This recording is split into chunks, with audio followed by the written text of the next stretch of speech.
by Kevin R. Princik, satellite image of squid fishing boats operating in the Sea of Japan at night. Source: S.J. Rankin's Flickr photo, used under a Creative Commons license. A growing number of North Korean fishing vessels have disrupted the fishing industry in the Sea of Japan. By illegally fishing and overfishing in Japanese waters, North Korean crews not only jeopardize the safety of Japanese fishermen but also threaten the sustainability of squid fisheries. To remedy this problem, Japan must step up its monitoring of its fisheries in the Sea of Japan and ensure implementation of United Nations (UN) sanctions. Over the course of 2017, Japanese authorities discovered hundreds of North Korean boats illegally fishing in Japan's exclusive economic zone (EEZ) near the Yamato Bank, an area known for its rich squid fisheries. Reportedly, North Korean companies sold the fishing rights to the EEZs on both the east and west coasts of North Korea to Chinese companies, and North Korea has sold Chinese boats access to its waters since 2004. For example, in 2016, North Korea sold fishing rights to China for a total of $30 million to some 1,500 Chinese ships. In 2017, North Korea sold $75 million worth of its fishing rights, increasing the area to above the Northern Limit Line, a disputed maritime border between North and South Korea.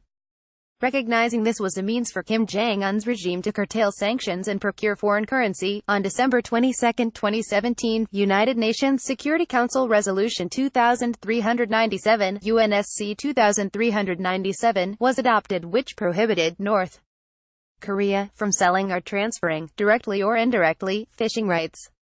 These contracts are largely verbal, meaning their existence is hard to prove and terms are largely unknown except to the parties involved. As a result, it is unclear if these contracts are still in place and violating this latest tranche of UN sanctions. International sanctions have also pushed the Kim regime to set higher catch yields, forcing North Korean fishers to venture further east. The North Korean EEZ borders China's EEZ to the west, Japan's to the east, and South Korea's EEZ to its south. As Chinese fisheries in the Yellow Sea and Bohai Sea west of North Korea are already dangerously overfished, and the South Korean Coast Guard has opened fire on Chinese ships caught illegally fishing in South Korean waters, fishing crews from North Korea have moved east into Japan's EEZ. In response, Japan has announced its intent to crack down on illegal fishing in the Sea of Japan by increasing patrol boat fleet and building new bases to berth these boats. The Director General of Japan's Fishery Agency reiterated the need to crack down on illegal fishing and cooperate with neighboring countries to restore stocks. The backing for a heightened response is illustrated in the upcoming third iteration Basic Plan on Ocean Policy, which will include improved countermeasures against illegal fishing boats accomplished by increasing the number of patrol vessels. The problems posed by North Korean fishing ships are twofold. First, the ships create a dangerous operating environment for themselves and for Japanese crews. North Korean fishing boats are often wooden and ill-equipped for the open sea. Most lack essential modern instruments like GPS and automatic identification system beacons. These shortcomings, in conjunction with their sheer numbers around Yamato Bank, dramatically increase the likelihood of accidents at sea. In addition, Japanese fishermen have reported North Korean boats exploiting Japanese squid jigs that use lights to attract their catch at night, waiting for the squid to approach the Japanese ships before swooping in to net the catch. The Japanese ships have begun to shun the bank for fear of colliding with the poachers, and have little choice but to return home empty-handed. The second problem lies in the overexploitation of Japan's squid fisheries and dwindling squid populations in Northeast Asia.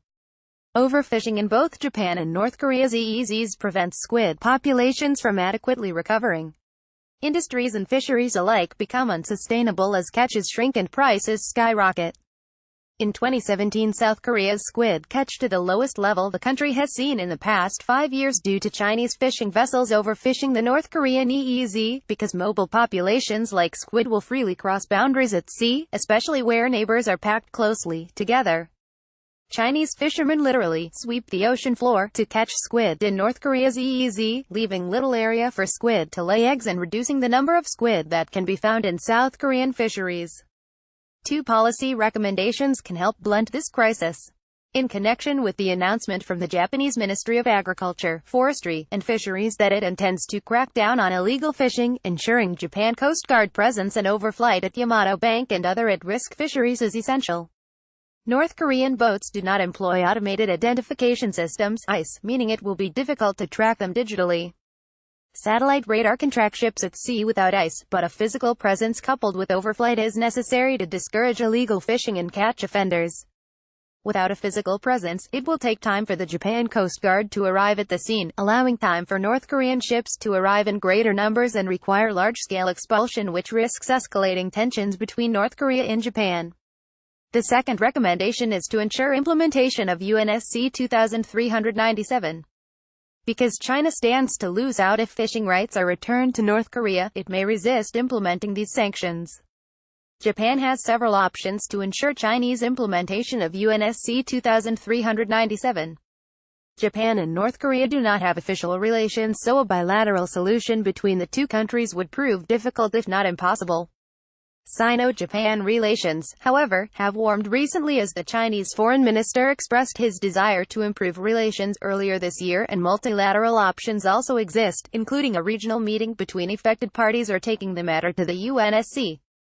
With this in mind, Prime Minister Shinzo Abe's administration should take advantage of the potential upcoming in early May with South Korea and China to raise this issue. Though bilateral relations between Japan and China may be improving, they remain fragile. Consequently, rushing into negotiations over UN sanctions and illegal fishing may stifle positive momentum. Japan and South Korea share common ground as both of their fishing issues partly stem from unregulated Chinese fishing in North Korea's EEZ. Tokyo will need to tread carefully to prevent contentious issues from impeding negotiations. If trilateral negotiations fail, the UNSC 1718 Sanctions Committee would represent the last option for Japan. Japan will need to weigh its own interests in maritime security and decide if the benefits of regaining Yamato Bank are worth fraying relations with China. Mr. Kevin R. Princik is a Washington reporter with a Yomiuri Shimbun covering U.S. foreign policy. He previously worked with CSIS as an intern with the Asia Maritime Transparency Initiative and with the Asia Society Policy Institute in New York. Follow him on Twitter, at @K_Princik. The views and opinions expressed in this article are solely those of the author. Share.